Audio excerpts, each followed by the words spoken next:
Imagine this. You wake up in the middle of the night. The world is still, the air heavy, and there is no hum of traffic, no flicker of screens, no voices bleeding through thin walls, just silence. At first, it feels soothing, like a balm for a restless mind. But then, after a few minutes, the silence begins to change. It no longer feels comforting. It feels oppressive. The absence of noise grows louder than sound itself. And suddenly, you're aware of something you've been avoiding for years, your own thoughts. In that moment, you realize how foreign they feel. The voice inside your head doesn't sound like you, it sounds like an echo of everything you've consumed. The words of strangers online, the slogans of corporations, the warnings of your parents, the desires planted by a culture that thrives on distraction. And you begin to wonder, when was the last time you actually heard yourself? We live in an age where silence has become almost unbearable. The moment a pause opens in conversation, someone rushes to fill it with nervous chatter. When you're waiting in line or riding the train, you reach instinctively for your phone, drowning the gap with endless scrolls of noise. Even in your own home, silence feels like a void to be conquered. So you switch on the television, the playlist, the podcast, anything to avoid sitting in the raw stillness of your own being. But here's the paradox. Silence, the very thing we are running from, is also the thing we need most, because silence does not merely surround us, it shapes us. It forms the architecture of our minds, the boundaries of our awareness, the clarity of our perception. And in fleeing it, we are not just avoiding discomfort, we may be erasing the very possibility of knowing who we are. Think about it. In noise, you react. In silence, you reflect. In noise, you consume. In silence, you create. In noise, you forget. In silence, you remember. What kind of mind are we building if it never touches silence? The contradiction is almost unbearable. Society tells you to chase stimulation, to stay connected, to always be on. Yet your soul whispers for stillness. Which one are you listening to? Which one is truly shaping your destiny? Perhaps the deeper question is not whether silence is good or bad, but what happens to a human being deprived of it? Can a mind survive without stillness? Or does it slowly begin to fragment under the weight of constant interruption? Does the endless pursuit of stimulation strengthen us or hollow us out from within? You can already feel the unease, because to sit in silence is to confront yourself. It is to meet the stranger who lives in the depths of your consciousness, the parts of you you'd rather ignore, your doubts, your failures, your loneliness, your mortality. That is why silence terrifies you. It strips away the masks, the busyness, the little illusions that keep you comfortable. And in doing so, it reveals truths you may not be ready to face. Yet there is also something else hidden there, something powerful. Silence does not merely expose your wounds, it opens the possibility of healing. It is the space where thought becomes vision, where scattered fragments find order, where you stop running from life and start listening to it. Silence is not emptiness, it is presence. So here lies the great question. If silence is the birthplace of clarity, creativity, and meaning, why do we fear it so much? Why have we built a world designed to annihilate it? And more importantly, what is happening to us deep in our psychology as silence disappears from our lives? The answers are not simple, and they will not comfort you. They demand that you look at the architecture of modern society, at the roots of your own mind, and at the forces, both visible and invisible, that shape your thoughts. To understand the silence that shapes your mind, you must first understand why it has been taken from you and what is being built in its absence. And so we step deeper into the labyrinth, into the hidden problem that has chained our attention, our identity, and perhaps even our souls.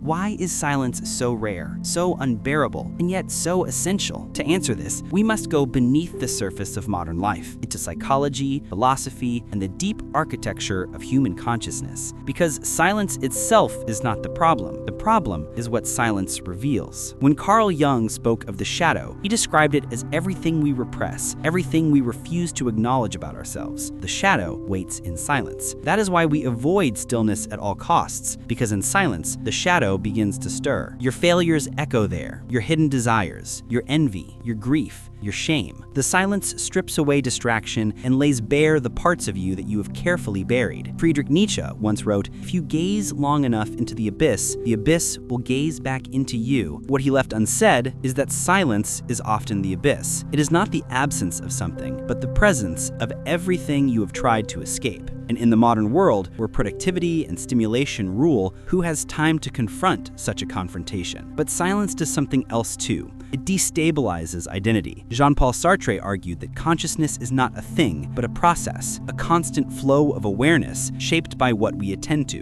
Without silence, that flow is colonized by external forces, advertising, algorithms, curated noise. Your consciousness becomes a reflection of what others want you to consume, not what you choose to become. Silence threatens this illusion because it interrupts the endless stream of imposed meaning. It asks, who are you when the noise is gone? This is where Viktor Frankl's insights become urgent. In his search for meaning, Frankl insisted that human beings cannot survive on comfort alone. We must confront suffering, stillness, and responsibility to truly live. But in a culture addicted to noise, silence is mistaken for suffering. We confuse stillness with emptiness, and so we medicate it with distractions. Yet in doing so, we lose the very conditions for meaning to emerge. Arthur Schopenhauer, perhaps the gloomiest of philosophers, would argue that our avoidance of silence is simply an avoidance of the truth, that life is suffering, that desire never ends, and that in stillness we are forced to recognize the absurdity of our restless striving. He saw music as a temporary escape from this, a way to align with the will of existence. But notice, music is structured silence. It relies on pauses as much as notes. Even beauty itself depends on silence, on the what is not there. And yet, modern society has turned silence into an enemy. Why? Because silence does not produce profit. Silence cannot be monetized, branded, or sold. The attention economy thrives on distraction, and silence is its greatest rival. Every platform, every advertisement, every piece of content is designed to colonize the gaps in your day where silence might enter. You cannot be left alone with yourself, because a self in silence might wake up and say, "No, I do not need this." Aldous Huxley warned of this in Brave New World, that it would not be tyranny or censorship that enslaved us, but pleasure, distraction, and noise. We would be so endlessly entertained, so saturated with stimulation, that we would lose the capacity to ask whether any of it mattered. Silence then becomes dangerous, not because it hurts us, but because it frees us. Consider how our nervous system responds. Psychologists note that in silence, the brain shifts into what it called the default mode network. This is where memory consolidates, creativity sparks, and self-reflection deepens. Yet it is also where unresolved trauma and anxiety emerge. When you fill every waking second with noise, you numb this process. You silence silence. But the cost is that you also silence your potential. Think about how paradoxical this is. We crave meaning, depth, creativity. We admire great thinkers, artists, and leaders, yet almost all of them were shaped by solitude and silence. Nietzsche wandered alone in the Alps. Jung retreated to his tower in Bollingen. Thoreau wrote in the quiet of Walden Pond. Dostoevsky wrestled with silence in his prison cell. They did not find their insights in distraction, they found them in stillness. And here lies the hidden problem. You have been taught to fear the very condition required for greatness. Society has turned silence into a void to be avoided, when in truth, it is the wellspring of becoming. In running from silence, you are running from yourself. But what happens when millions, even billions of people collectively avoid silence? What kind of society does that create? A society that thought is shallow, attention is fractured, and identity is borrowed. A society that is loud but empty. This is not just personal psychology, it's collective destiny. For when silence disappears from culture, philosophy withers, art becomes noise, and politics devolves into spectacle. And perhaps that is the greatest danger of all. A civilization that has lost its silence has lost its soul. And yet we have not even begun to explore the full consequences. If silence shapes the architecture of the mind, what happens when it's systematically destroyed? What hidden transformations are already unfolding in your brain, your body, and your relationships? What unseen costs are mounting in a world that has forgotten how to be still? The answers lie in the shadows we refuse to face, the unseen consequences of a life without silence. And that is where we must go next.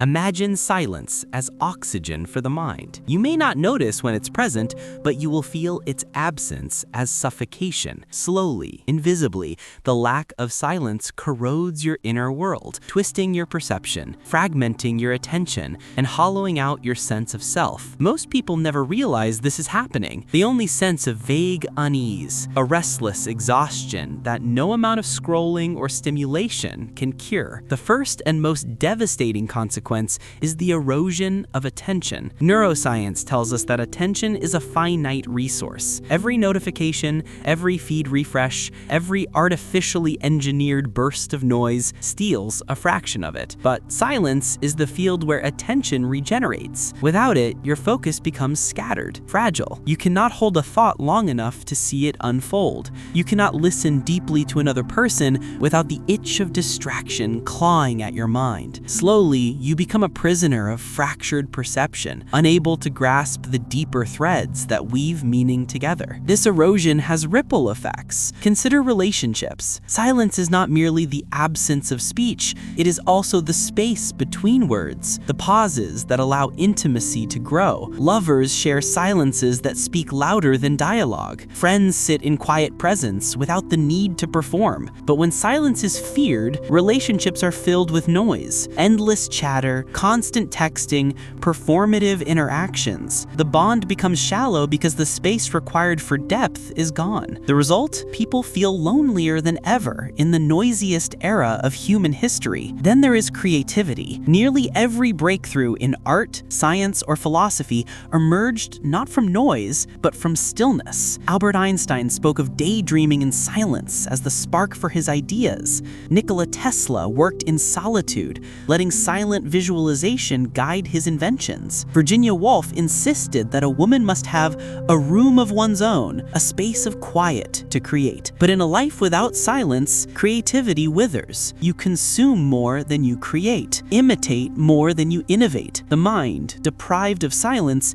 becomes reactive instead of generative. The consequences run deeper still, into your very identity. In silence, you encounter your raw self, stripped of distraction. It is uncomfortable, yes, but it is also clarifying. Without silence, identity becomes externally constructed, a collage of social media personas, cultural scripts, and borrowed opinions. You no longer ask, what do I truly believe? Instead, you echo what the loudest voices around you proclaim. Slowly, invisibly, your individuality erodes. You become a chorus of noise, disguised as a self. And perhaps the most haunting consequence is how silence, or the lack thereof, reshapes your relationship with mortality. Blaise Pascal once wrote, "All of humanity's problems stem from man's inability to sit quietly in a room alone." Why? Because in silence you brush against the inevitability of death. You sense your finitude, your fragility. Noise numbs this awareness, but when death is silenced, life itself loses urgency. You drift, anesthetized, forgetting that your time is limited, forgetting that every moment matters. On a societal scale, these consequences become catastrophic. A society that cannot sit in silence becomes a society that cannot think deeply. Political discourse reduces to slogans. News becomes entertainment. Education becomes memorization without reflection. When silence vanishes, wisdom vanishes with it. You end up with a culture that is loud but thoughtless, fast but directionless, connected but profoundly disconnected. But the most dangerous consequence of all is subtle. Without silence, you lose freedom. True freedom is not merely the ability to choose between distractions. True freedom is the capacity to step back, to hear your own voice beneath the noise, to make a decision grounded in reflection. When silence is gone, this capacity withers. You react instead of reflect. You conform instead of question. You become, in effect, enslaved to noise, thinking it is choice. And yet this slavery does not feel like chains. It feels like comfort. That is the trick. Noise is addictive. Studies show that when people are placed in a room alone with nothing but their thoughts, many would rather administer mild electric shocks to themselves than sit in silence. Think about that. People prefer pain to silence. Why? Because silence confronts confronts them with truths they are not ready to face. But what happens when an entire civilization avoids silence? The answer is all around you. Rising rates of anxiety, depression, burnout, shallow thinking, polarization, the inability to tolerate boredom, the collapse of long-term vision. These are not isolated problems, they are symptoms of a deeper sickness, the absence of silence. Yet the most terrifying part is that this sickness is invisible. No doctor will diagnose it. No government will legislate against it, because the absence of silence does not hurt immediately. It corrodes, slowly, quietly, until one day you wake up and realize you no longer know who you are. This is the unseen tragedy of modern life. In silencing silence, we silence the very conditions that make us human. But here's the paradox. If silence is so essential, so life-giving, why do we run from it? Why do we choose distraction, noise, and stimulation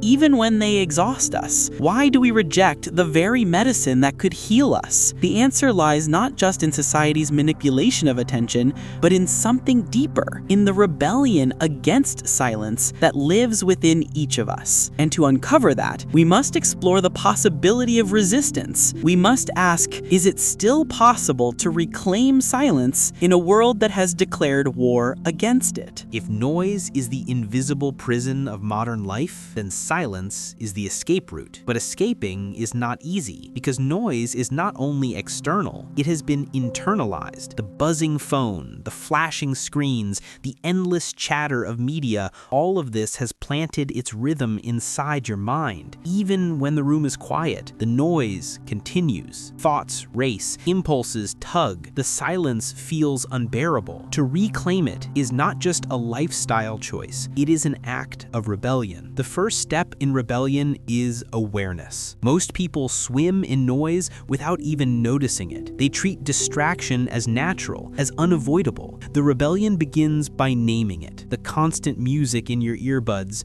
the compulsion to scroll every idle moment, the fear of an empty afternoon. By naming noise for what it is, you unmask it. You recognize it not as freedom, but as a form of control. Awareness is the seed of resistance. The second step is intentional withdrawal. Not permanent exile from the modern world, but small acts of reclaiming silence. Imagine leaving your phone in another room for just 1 hour. Imagine walking without headphones, letting the sounds of the world, not a curated playlist, fill your ears. Imagine sitting in your room at night, lights off, no screens, only yourself and your breathing. At first, it feels uncomfortable. It feels like boredom, but boredom is simply the gateway to silence. If you push through the discomfort, you rediscover something far deeper: presence. Philosophers and mystics across history practiced this form of rebellion. The Stoics spoke of cultivating stillness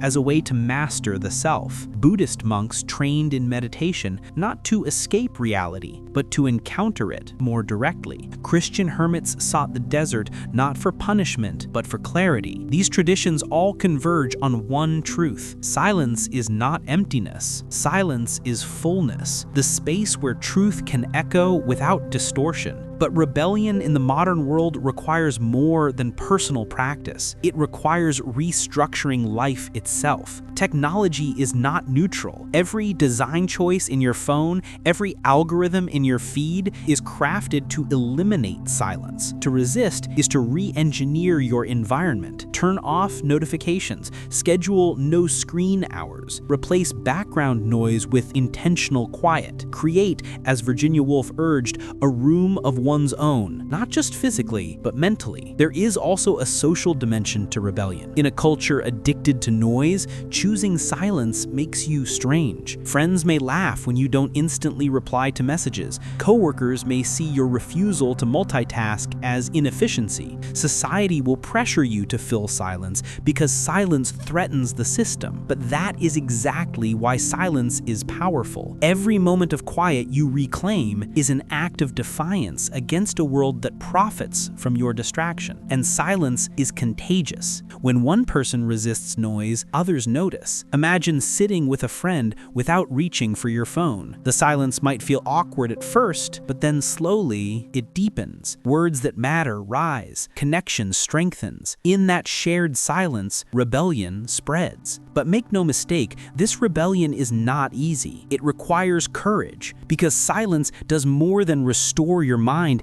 it confronts you with yourself. The demons you bury under noise will emerge. The regrets you avoid, the doubts you suppress, the mortality you deny, all of it comes forward in silence. That is why most people run. But if you stay, if you endure, silence transforms. What begins as discomfort becomes clarity. What begins as emptiness becomes meaning. In reclaiming silence, you reclaim attention. Focus strengthens, thoughts sharpen, creativity awakens, relationships deepen. Life feels less like a blur of noise and more like a symphony with space between the notes. You begin to see what was always there, that silence is not the absence of life, but its frame. Without silence, life is chaos. With silence, life has form. This is the paradox of rebellion. The quieter you become, the louder your freedom grows. In silence, you realize you are not merely a consumer of noise,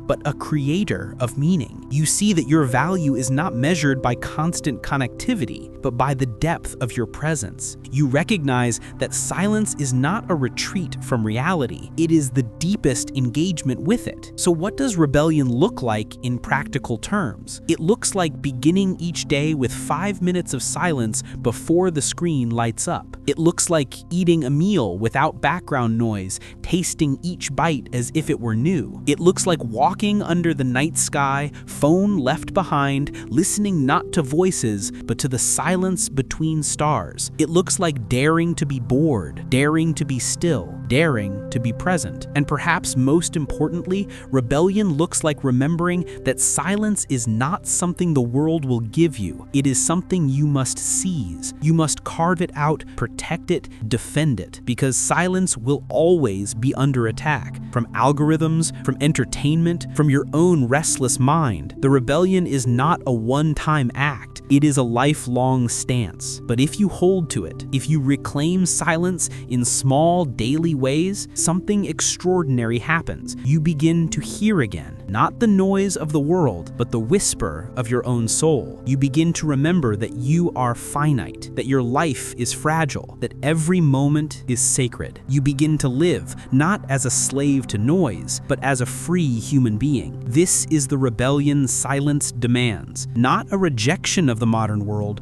but a transformation of it. Not withdrawal, but awakening. Silence is not the enemy of progress. It is the condition that makes true progress possible. Without it, humanity dissolves into noise. With it, humanity remembers itself. And so the choice stands before you, to remain in the comfort of noise or to step into the rebellion of silence. The first path leads to distraction, exhaustion, and emptiness. The second path leads to clarity, presence, and freedom. Imagine this. You have stripped away the noise. For the first time in years, there are no screens glowing, no notifications vibrating, no voices flooding your thoughts. The room is still. At first, it feels unbearable. Your mind fidgets like a child, restless, begging for distraction. But then, slowly, something extraordinary happens. The silence begins to shift. It is no longer empty. It begins to pulse with life. And then you realize, the silence was never outside of you. It was inside you all along. This is the ultimate paradox. Silence is not the absence of sound. It is the presence of self. When the world goes quiet, what remains is not nothingness, but you, your unfiltered mind, your forgotten dreams, your buried truths. Silence reveals that beneath the endless noise, your soul has always been speaking. You just weren't listening. This realization is terrifying because silence unmasks you. It strips away the excuses, the distractions, the comforting lies. In silence, you cannot hide behind busyness or entertainment. You are forced to face the raw fact of existence, that your life is finite, that your choices matter, that every moment slipping slipping away will never return. Silence is a mirror, and in that mirror, you see yourself as you truly are. Not as society wants you to be, not as you pretend to be, but as you are. And yet this same realization is liberating, because once you face yourself in silence, you are no longer controlled by noise. You begin to see how much of your life has been dictated by external rhythms, trends, advertisements, algorithms, expectations. You begin to see how rarely you have acted out of your own essence. Silence gives you back what distraction has stolen, the authorship of your own life. Carl Jung once wrote, "Who looks outside dreams, who looks inside awakes." Silence is that awakening. It is the turning of attention inward, the recognition that the deepest truths are not found in the endless chatter of the world,